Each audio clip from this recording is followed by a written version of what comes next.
প্রিয় চতুর্থ শ্রেণীর শিক্ষার্থীরা, তোমাদের দ্বিতীয় পর্যায়ক্রমিক মূল্যায়ন বা সেকেন্ড সাবমেট্রিক ইভ্যালুয়েশনে ইংরেজি বিষয়ে কী ধরনের প্রশ্নপত্র আসতে পারে তা আমি এই ভিডিওতে আলোচনা করব।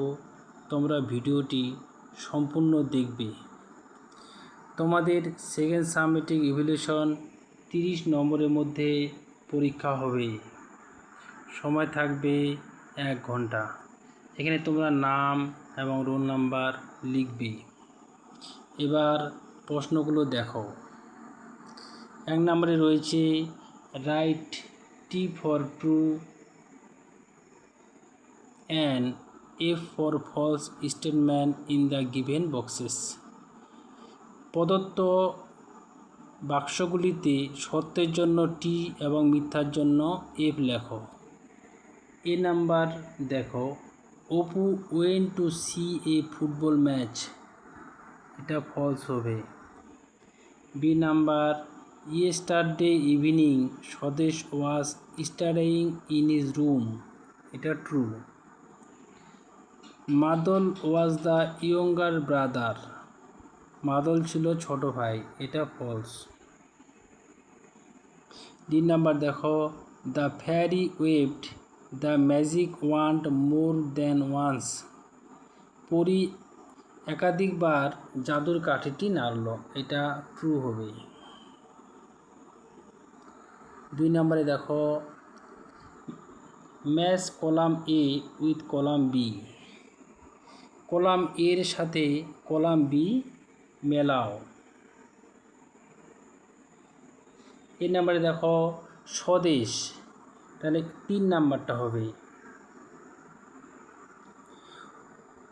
wanted to do something for his motherland।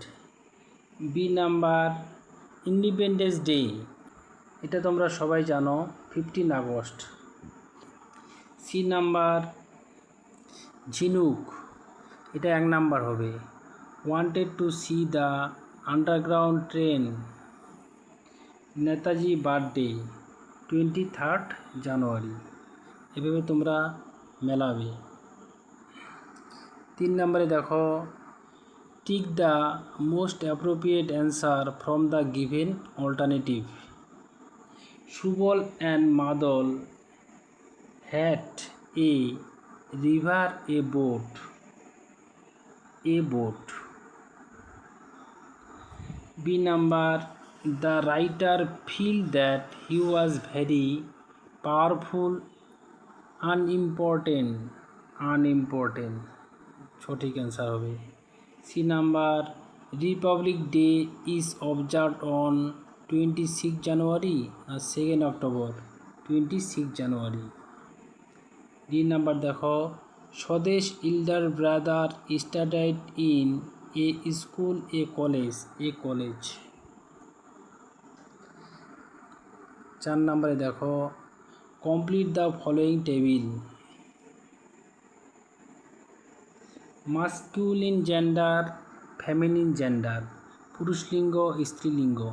এই নাম্বারে দেখো সন দেওয়া আছে, SON, সন, সনটা হচ্ছে পুংলিঙ্গ বা মাস্কুলাইন জেন্ডার।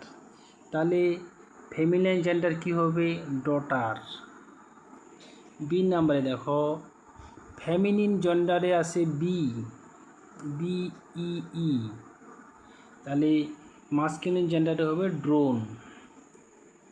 সি নাম্বারটা দেখো, ফেমিনিন জেন্ডারে বা স্ত্রীলিঙ্গে আছে সিস্টার, মাস্কুলিন জেন্ডার বা পুংলিঙ্গে হবে ব্রাদার। ডি নাম্বারে দেখো, মাস্কুলিন জেন্ডার বা পুংলিঙ্গে আছে ফাদার, ফেমিনিন জেন্ডারে হবে মাদার। 5 নাম্বার দেখো, make meaningful sentence of your own with the following words. নিম্নলিখিত শব্দগুলো দিয়ে নিজের ভাষায় অর্থপূর্ণ বাক্য তৈরি করো। সিটি দিয়ে বাক্য গঠন করতে হবে। City, I live in a small city. Vacation, I went to Darjeeling on summer vacation. এইভাবে তোমরা লিখবে। 6 নম্বরে দেখো fill in the blanks with present continuous tense of the verb given in the bracket। বন্ধনীতে প্রদত্ত ক্রিয়াপদের বর্তমান ধারাবাহিককাল নিয়ে শূন্যস্থান পূরণ করো।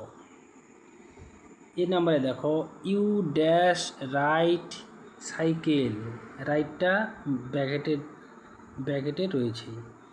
তাহলে এখানে যদি আমরা প্রেজেন্ট কন্টিনিউয়াস টেন্সে লিখি আর রাইডিং, শূন্যস্থানে লিখতে হবে আর রাইডিং। তারপরে বি নাম্বার দেখো সি ড্যাশ ব্র্যাকেটের মধ্যে কাম টু অফিস, কামটা হয়ে যাবে কি কামিং, তাহলে she is coming to office.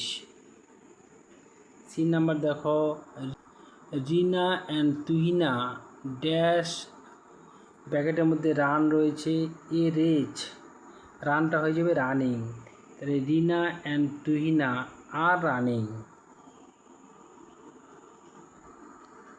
7 নম্বরে দেখো answer the following question is in full sentence, নিম্নলিখিত প্রশ্নের প্রতিটি পূর্ণ বাক্যে উত্তর দাও। এই নম্বরে দেখো who won the match for Apu's team, অপুর দলের হয়ে কে জিতেছে, Apu won the match for Apu's team.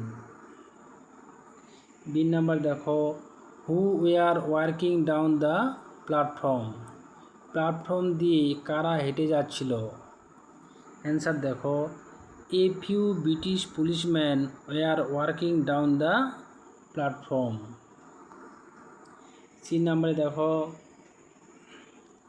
Which metro station did Jhinuk and the fairy enter, Jhinuk আর পরি কোন মেট্রো স্টেশনে প্রবেশ করেছিল। অ্যান্সার দেখো Jhinuk and the fairy enter the Esplanade metro station. তাহলে আজকে চতুর্থ শ্রেণীর ইংরেজি বিষয়ে কী ধরনের প্রশ্নপত্র আসতে পারে সেটা নিয়ে আলোচনা করলাম। পরের ভিডিওতে আমি অন্যান্য বিষয় নিয়ে আলোচনা করব। যদি ভিডিওটি ভালো লাগে সাবস্ক্রাইব করবে এবং বন্ধুদের শেয়ার করবে।